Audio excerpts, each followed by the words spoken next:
Okay, so today's lecture is about continuity. And continuity is a very important concept in analysis. One of the most important concepts in analysis, right?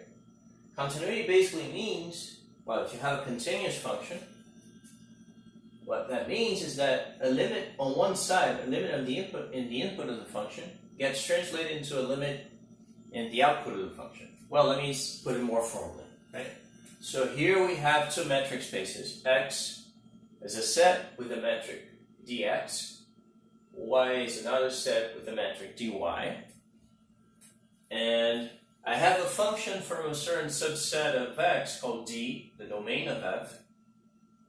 And so if f takes points in D, it maps into points in y, which is the counter domain. And we say that this function is continuous at a point x in the space x if for any sequence in D, in the domain, if the sequence converges to x, then the values of f along the sequence converge to f of x. So let's make sure we understand this, right? What does this mean? So we know, but let me remind you, right? So this is the same thing as saying that, well, I have elements of the space x with the metric d sub x here.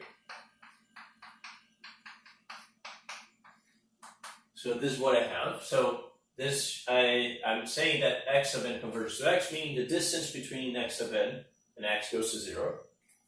And of course, when I say that f of x sub n converges to f of x, I have a similar statement, but in the space y. So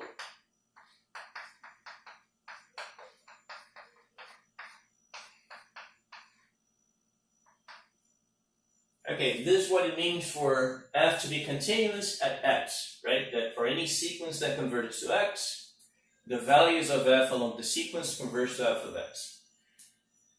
If I say that a function is only continuous, it means that it's continuous at x for all x in the domain, right? So I should emphasize here that I require that x lies in the domain.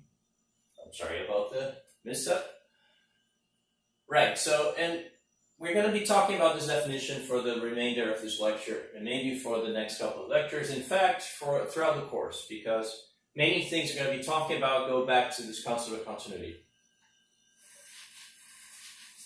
Okay, first thing is that if I specialize to the real line, if x is the real line, d is a subset of the real line, y is the real line, and both dx and dy are the ordinary metric, right, of the real line, this metric that measures the distance between two real numbers by the absolute value of the difference, this is exactly the same concept that we have in analysis in one variable, in calculus. It's exactly what it means, right?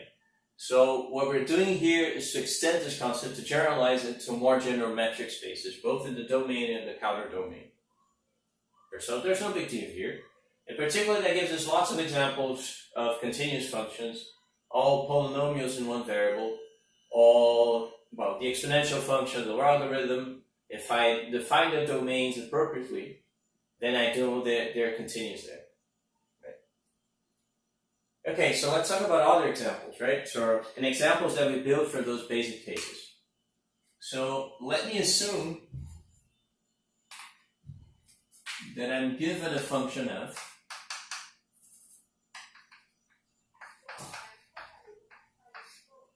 and that f, well, let's say f naught, is defined over a certain subset of the real line, the values of the real line as well.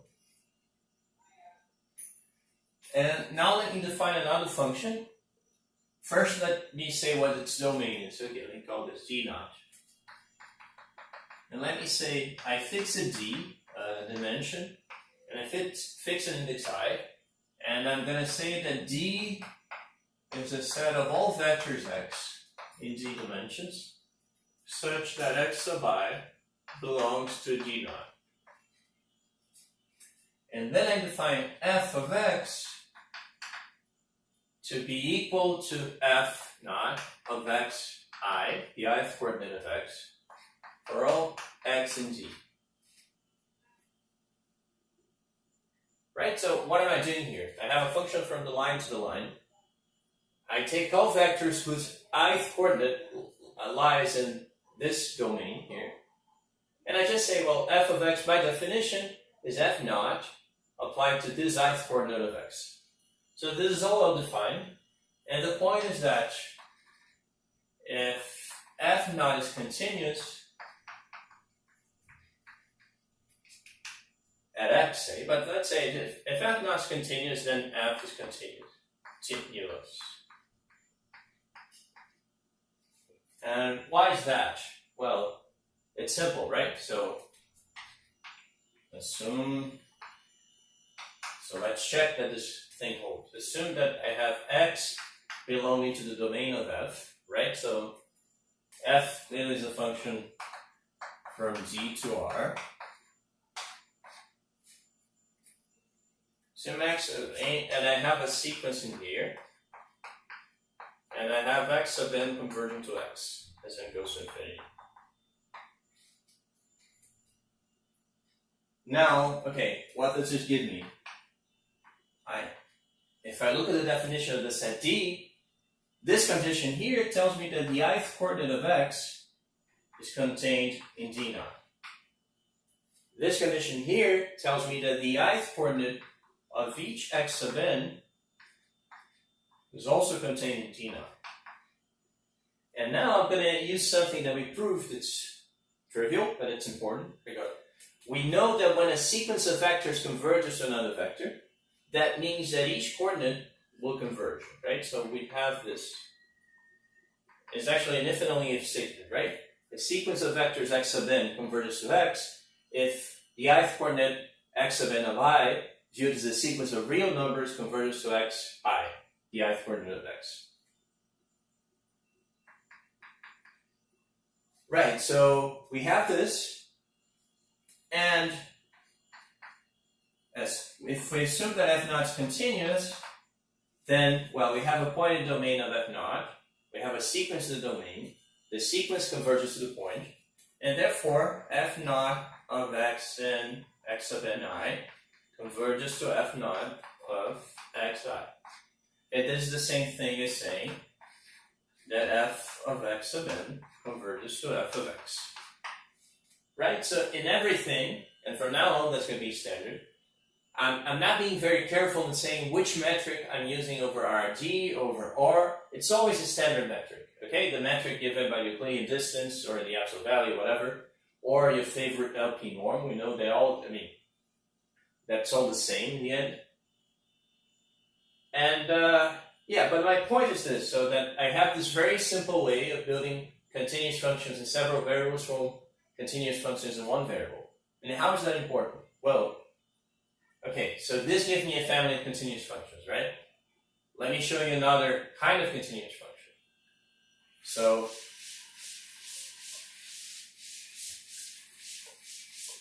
let me now assume that I have f and g defined over the same domain. This domain is contained in some metric space, and they both map points in G to real numbers.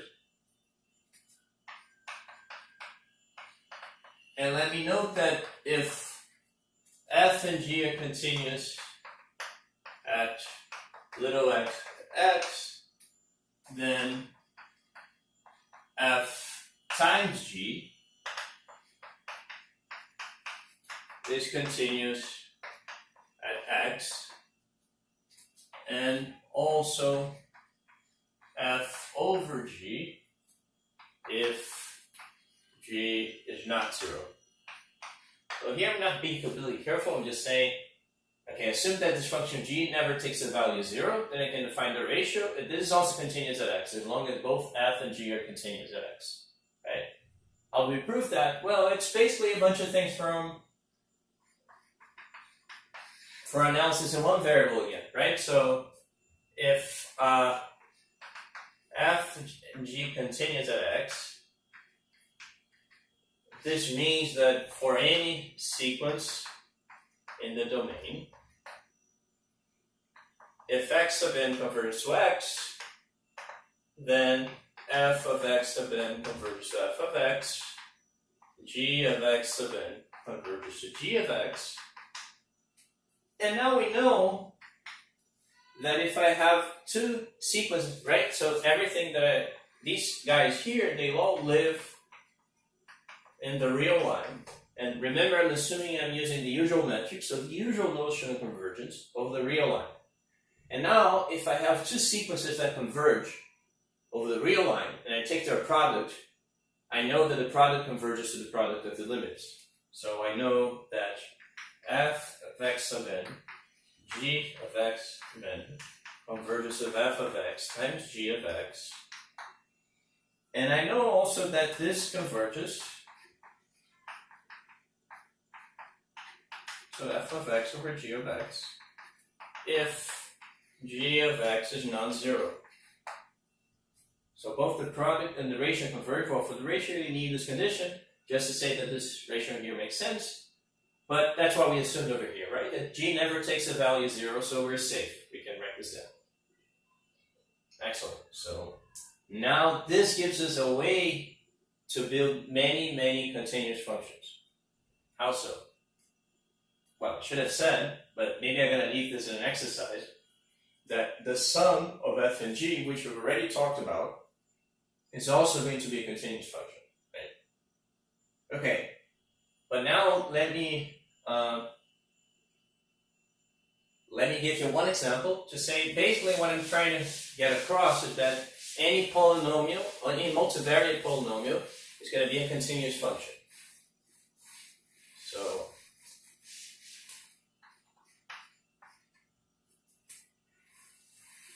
let me define f. I'm just going to look at one specific example. So let me actually use our 2 here. So my function takes a point in R2, which remember, we always write as a column vector, and compute something like this.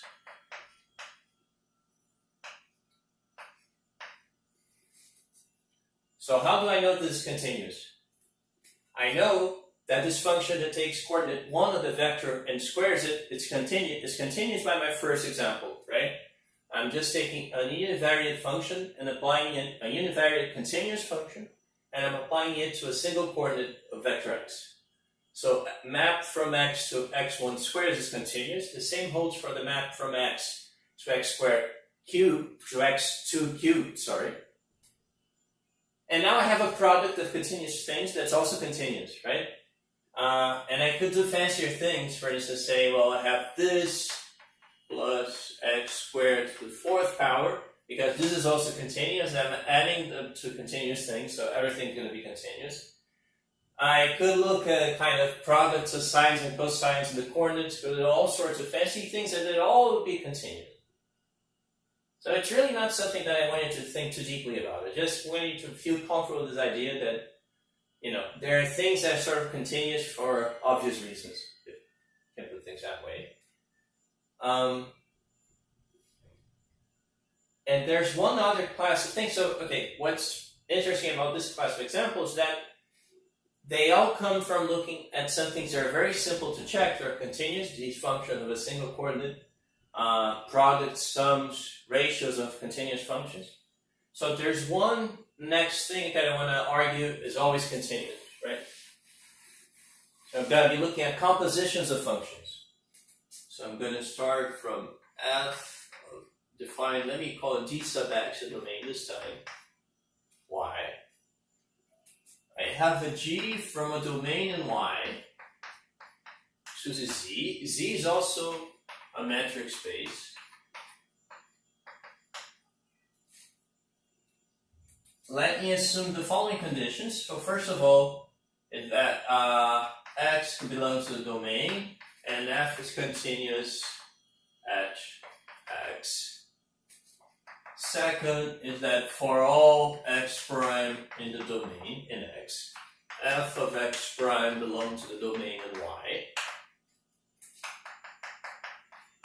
And I'm going to assume also that g is continuous at the point g of x this is x. That belongs to dy, right? So what am I saying here? Okay, I have x, I have y, I have z, I have a certain subset here, which is d sub x, and I have a point here, x, and I have a g sub y, and I have a point here which is g of x, this should be f of x. And I have a third subset here which is dz, and of course function f maps this set into this, right? So not necessarily into, but maps elements of dx into elements of dy, which is this set over here. And function g goes from here to here. So the statement I want to argue now is that if f is continuous at x and g is continuous at f of x, then the composition is continuous at x as well. Okay, what is a composition, right? So remember that we define composition of functions by this formula here, which is just compute f of x prime, and then we compute g of that. Right, so this is going to go from here to here by f, and you go from here to here by g.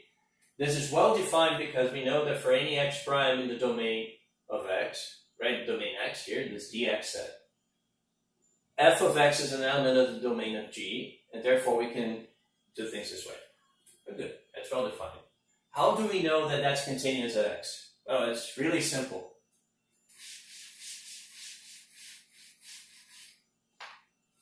So, suppose I now take a sequence x sub n converging to x contained in the domain of function f. Well, because f is continuous at x, so I know that f's x sub n converges to f of x. So, and this is a sequence in dy by assumption, right? Any point of dx gets mapped to a point in dy. And we know we're assuming that g is continuous at f of x, right? So I have a sequence here in dy that converges. So by continuity of, here I'm using continuity of f, here I'm using continuity of g. So I have the g of x, f x sub n, converges to g f of x. Therefore, you can see that this composite function, where you compute f and then apply g to the result, which is what's over here, this also has to be continuous. So basically what this is saying is, if f is continuous, if g is continuous, and if the composition is well defined, then it's what continuous as well.